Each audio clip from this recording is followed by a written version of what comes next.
John Smoltz, Hall of Famer. He'll be on the call tomorrow. Red Sox, Yankees, 4 Eastern. That will be on Fox Sports 1. And John joins us on the program. John, tougher to play golf against, Tiger Woods or Michael Jordan? Well, they're both the same in the sense that their will to win and talk trash at the same time is second to none. I guess Larry Bird would be throw him in there in the basketball world. But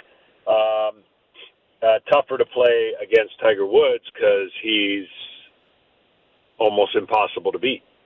How many strokes do you get when you play against Tiger? How many do you get when you play against Jordan?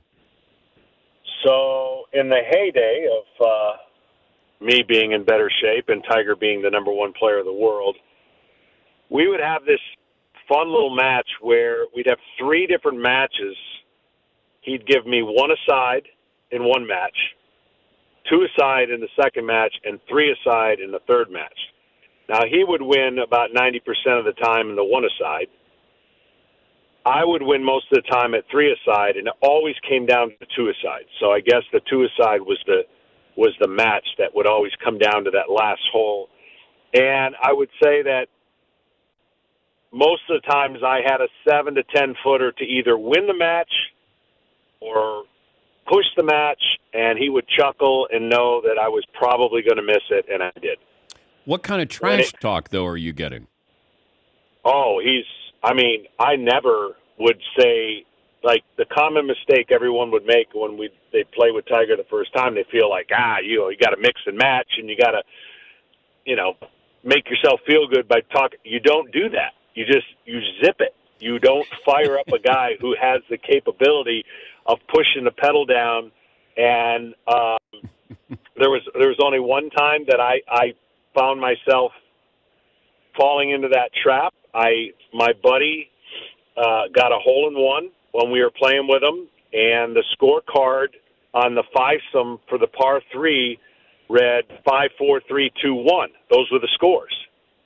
So I took the ball out of the hole that my buddy made the hole-in-one, and I picked it up, and I said, what's more believable when we get back home, the fact that you got a hole-in-one or that you beat Tiger by 4 on 1 hole? Tiger made the 5. And he gave me a gesture and proceeded to go 12 under in the next 22 holes. All I did was make that statement, and it lit a match, and it was like the wildest ride you've ever seen in your life to try to hang on. Of course, I didn't win that match because 12 under and 22 next holes is pretty tough to beat. I would think Jordan would be a better trash talker than Tiger. Oh, no doubt. No doubt, because that's not his sport, right? Now, Jordan can you do this, though, master. John, can you do baseball trash talking, making fun of Jordan's baseball career while you're playing golf against him? No.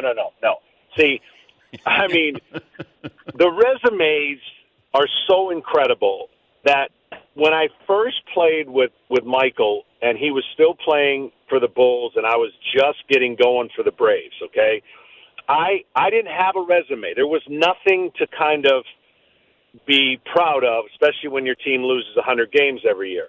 Well, on the last hole of the match we were playing in Chicago, he's standing over a 30-footer. And he goes, this is no big deal. And he starts reciting his resume. 6-time this, 4-time that. It was impressive just to hear if someone else was saying it, and he made the putt. So now I've got a 7-footer to win the match, and I stand over the putt, and I've got nothing to say. I said, losing record. There was nowhere to go. Luckily, I made the putt, but over the years, there's nobody that wills himself that isn't a professional golfer than Michael Jordan, and he will let you have it, and it is an absolute. It's the greatest grind of playing a sport that's not your sport. Tiger's, that's a different atmosphere. For him to talk trash in golf is like, I mean, anybody else just making a layup. So you just stay away from that. But Jordan famously loves to play for a lot of money. Jordan will play for anything. He just doesn't care what it is. He's just going to beat you. Well, did you play for money? Yeah, but it's insignificant compared to what his ability to want to win. Like, if it's $1 or it's $1 billion, it's no different to Michael Jordan. He just wants to beat you, and that's the competitive drive that we all, when we were in our heyday in our own sport, loved to be part of, right? So when you're doing something else that you're not known for, well, that same competitive drive kicks in, and you want to beat whoever you're playing. It doesn't matter. And that's what I'm telling you. I've never seen two individuals that were more driven, obviously, than those two in their capacity to just be dominant and love it. And, of course, you've seen it play out with Jordan's documentary and then obviously what Tiger's doing.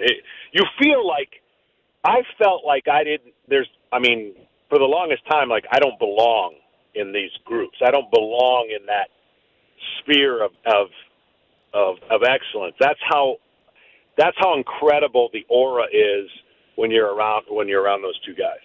He's John Smoltz. John will be on the call, Red Sox Yankees. That will be tomorrow, 4 Eastern on FS1. The pitch comm, the keypad for the catcher, feels to me like an overreaction to the sign stealing controversy. Your thoughts on if your catcher had a keypad and was signaling pitch and location to you on the mound? I think there's more of an issue of trying to speed the game up than there is of that. There's definitely the component of trying to eliminate that business of what we dealt with years ago, and I think that's fine. So whatever moves the game faster, you know the pitch clock's coming. But I'll tell you, it's interesting, in the day that we're playing today, I would rather have it reverse. Like, in our day, we were calling all the pitches. So it'd be better if there was a way to do it in reverse and you tell the catcher what's coming, so then there's no reason to shake off, right? Today, less guys call pitches, less guys are thinking about reaction to the hitter, what does the hitter's swing look like? They're more robotic with information, so it really encompasses around the catcher to try to guess or come up with a game plan that he and the pitcher can be locked in so that there isn't a lot of time wasted in shaking signs. But if you think about it, and you're the pitcher, and veteran guys probably call most of their games, you know what you're going to throw. So if you could give that signal, which we did in a variety of ways with motions, with the glove, or different things that we coded so that you didn't have to give signs, then nobody could steal anything. Okay, wait a minute. Take me back to when you were with the Braves. So you got Maddox and Glavine and you're calling the game, not Javi Lopez or whoever was catching you. So how do you signal in fastball and the location? So there would be ways to do it with your glove. There would be ways to do it with, for example, now the catcher still has to give the suggestion of what he thinks, but you're giving the answer. So if he gives fastball and you want curveball, you can wipe above your belt to add one. You could wipe below your belt to subtract one. There are different movements you can do, but for the most part, back then, you just wanted to be together in your calling, and most of the times you were. And my point is, the pitcher knew what he was going to throw, so short of telling the catcher verbally, he had to still rely on signs, and then those signs, however you shook, most people just shook and waited for the next set of signs. But the problem back then, and the problem even, the sequence of signs on the field, you can steal if a catcher doesn't do a very good job. The emphatic 3 down in the middle of 4 fingers sometimes gives it away, or the way he sets up. So what this is going to do is at least eliminate all of that. On the field, you're not going to be able to decode unless a pitcher tips or a catcher's stance dictates what kind of pitch is coming. When a catcher got wider, it's usually an off-speed pitch coming. When a catcher got narrow, of course, it'd be fast. So there's little tricks of the trade, but this is a good step in the way that will allow the game to move faster, and that's really the ultimate goal, is to get the game moving faster so the sign sequence and the decoding doesn't take more time away from the action. We moving closer to automated strike zone, John? Dan, I'm fearful we are, but I'm gonna put a little caveat in there that if it comes into the game, they better be prepared to lower the strike zone, because what you see on TV, let's say, is 98% accurate. That the strike zone box that you see on your TV. So imagine the top of the strike zone at 98 miles an hour. A baseball in its diameter, of course, is going to be bigger than that thin line. If you pitch at the top of the strike zone with an automatic strike zone, the hitters have no chance.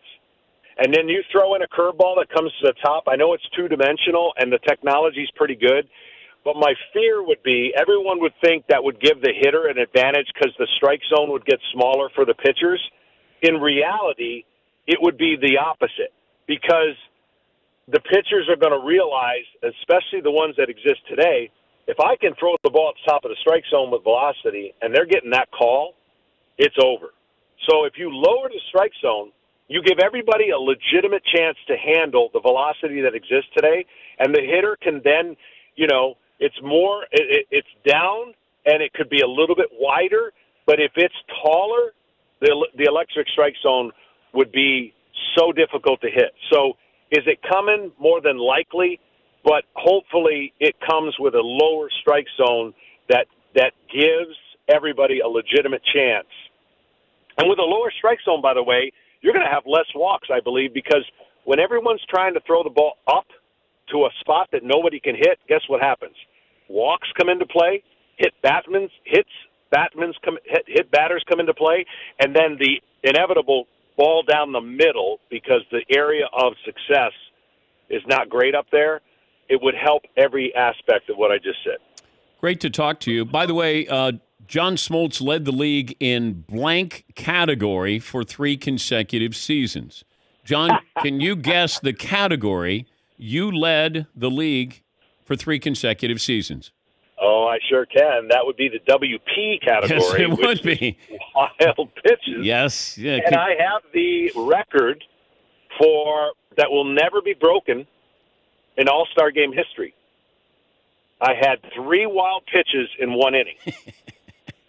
Now, in my defense, oh boy, I came in with the bases loaded. Darren Dalton was catching me. Not familiar with my stuff.